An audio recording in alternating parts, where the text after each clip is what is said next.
Alright,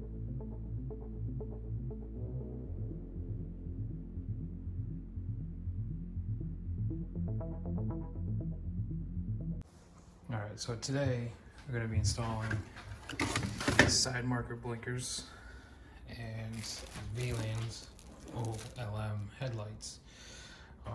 The difference between the OLM and the basic VLAND is HID kit that already comes installed on it. Get that at FT Speed factory.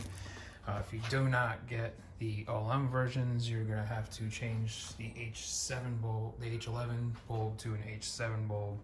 You just won't get the HID kit that comes with the OLM version.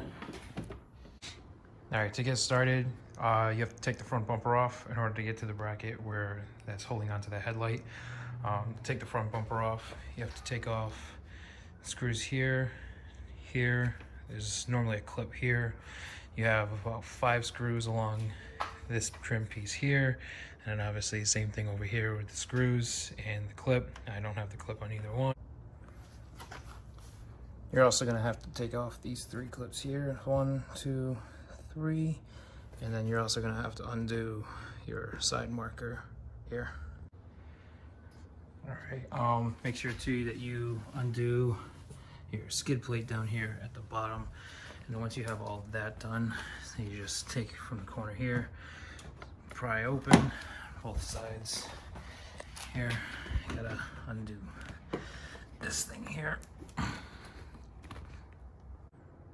Sorry about that, I had to go in there and actually take the thing off. Alright, I had to actually go through and manually unscrew the pop clip because it was giving me a hard time, but you just pull it off from here,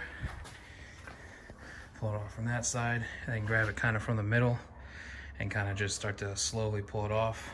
Make sure you do disconnect your connectors for your fog lights. You have an FRS or a BRZ with the fog light option. Just make sure you go ahead, take those off, and then you also have to pull the front bumper off. It's very, very light. Alright, so the other screws I was telling you about, one here, one there, and then once you take that off, you can just take this bracket and then it should just be able to pull right out. And there's actually another screw right down in there that I forgot to mention about as well. You get that one too. So when you are crimping these, I do suggest taking this tip and kind of just pulling it back just a little bit, kind of like so. That way there just makes it a little bit thicker, and you end up getting a lot better of a crimp when you actually crimp it on, giving it a thicker surface for it to connect to.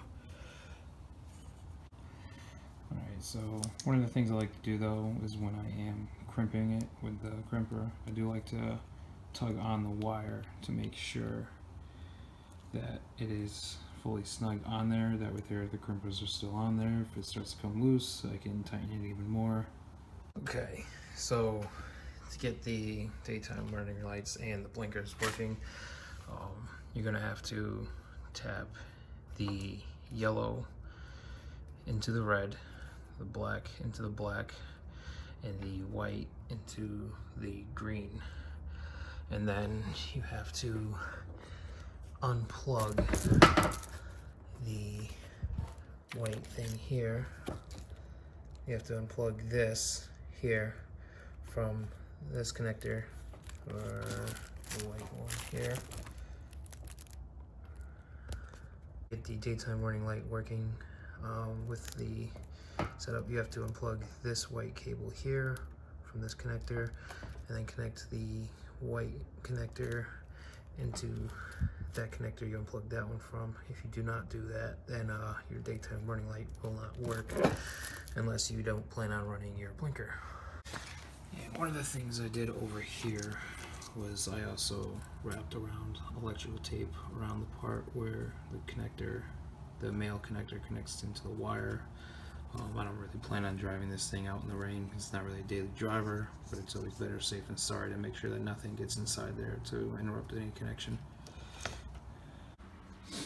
You also do not have to plug the bulb into this back piece here. If you have a BRZ or a Toyota 86, you will have to in the second facelifted version. So if you wanted to run your bottom blinker along with your headlight blinker in the FRS, you are more than capable of doing so. If you don't plan on running this bulb anymore, all you gotta do is just plug that connector to this piece here. This will still work. It'll just, that way you don't have this dangling piece just dangling around in your front bumper if you don't plan on using that bulb.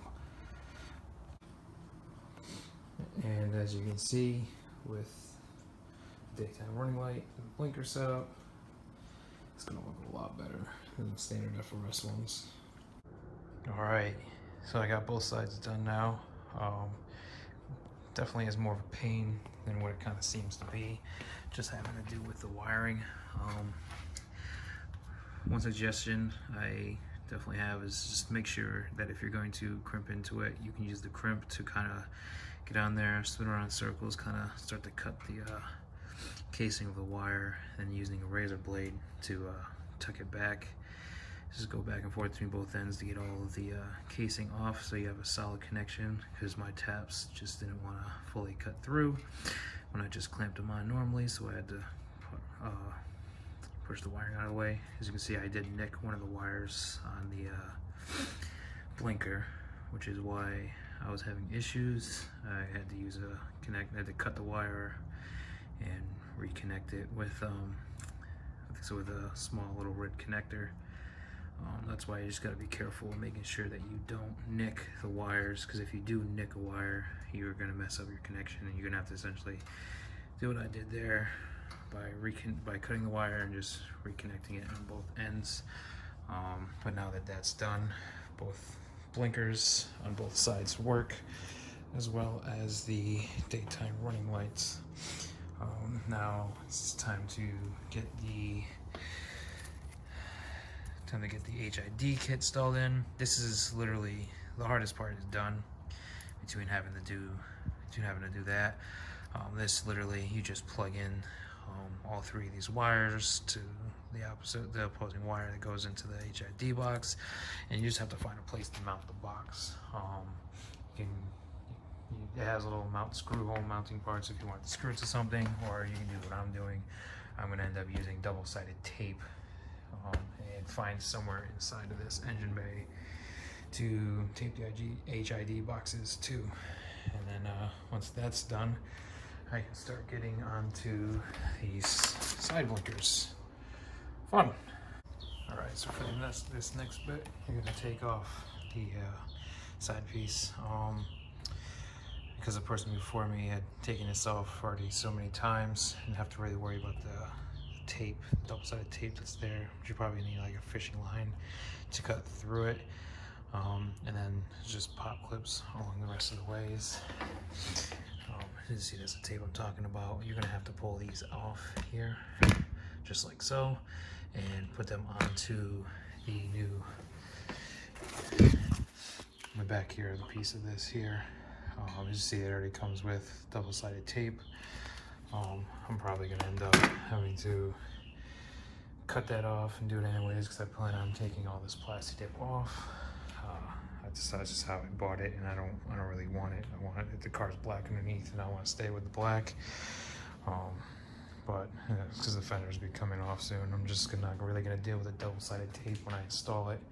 But I'm going to get to installing that, and then you also have to take these wires that come with it and feed them through. Most people put them underneath the fender here, and then you're going to take this and connect these to one another, and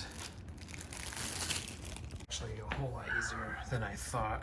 You don't have to do any cutting or anything. It's literally just plug and play. So there's side marker for what goes here. You have a little connector here, this little red wire where we tapped our headlights into. you just have to unplug this piece from this, and then it has, sorry, I'm doing this one-handed.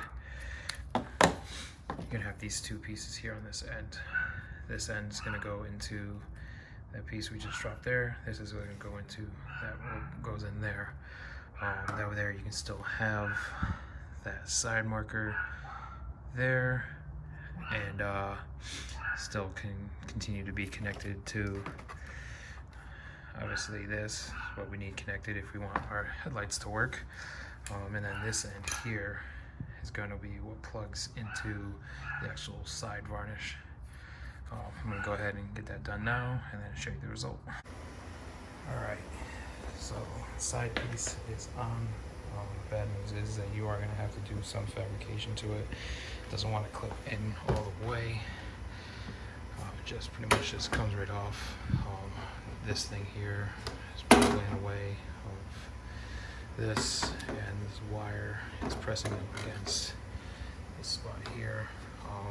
Like I said, I'm gonna be pulling my car apart to take off this plastic dip. Probably gonna drill a little hole or bang a dent in there, and then probably sand down this here to get that to fit flush, and then just take some paint over it so there's no bare metal, and then it should stay right on there. So it's as easy as just fishing the wire through that spot down there, all the way through there, coming down by your wheel well. And so you're gonna plug one into this here, the other end into this here, and that's that.